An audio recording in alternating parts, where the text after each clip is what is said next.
In the late 1800s, humanity had a very confident relationship with gravity. Every genius, engineer, and aristocratic hobbyist thought they could beat it, and gravity responded the same way every time. Oh, really? Watch this. People built flying machines that folded like lawn chairs, exploded like fireworks, or simply fell out of the sky with the grace of a thrown refrigerator. Enter two quiet bicycle mechanics from Dayton, Ohio, Wilbur Wright and Orville Wright. Yes, bicycle mechanics. Not generals, not rich inventors, not professors. Just two guys who spent their days fixing chains and selling bikes while the rest of the world loudly failed at aviation. The aviation world was a circus. At the time, the most famous aviation expert was Samuel Langley, backed by the mighty Smithsonian Institution.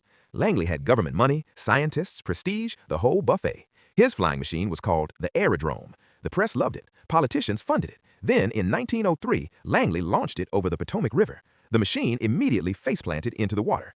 Twice. Imagine spending a fortune on cutting-edge technology only for it to perform like a drunk seagull hitting a windshield.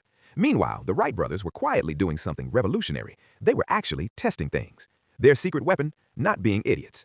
Instead of guessing how wings worked like everyone else, the brothers built a wind tunnel inside their tiny bike shop. They tested over 200 wing shapes. 200! While other inventors were yelling "send it" and throwing machines off cliffs, the Wrights were sitting there like, maybe we should check the math. Their biggest breakthrough wasn't the engine, it was control. They invented wing warping, a system that allowed the aircraft to tilt and steer in the air. Because flying is easy, controlling the flying part is the real trick. The middle-of-nowhere experiment.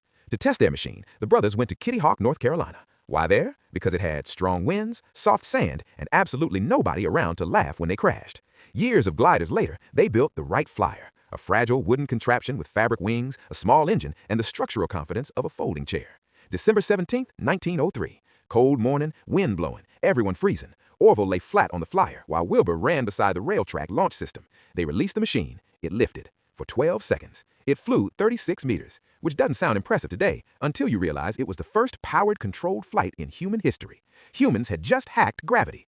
Later that day, Wilbur flew 59 seconds. Then a gust of wind flipped the plane over and smashed it. Because gravity still likes to remind people who's boss. And of course, nobody believed them. When the brothers went home to Dayton, Ohio, the world reacted with the enthusiasm of someone hearing their neighbor claim they saw Bigfoot. Newspapers barely covered it. The Smithsonian Institution still supported Langley's crashed machine. European governments thought the story sounded made up. Two bicycle mechanics from Ohio invented powered flight? Sure, and cats run NASA. Then reality hit.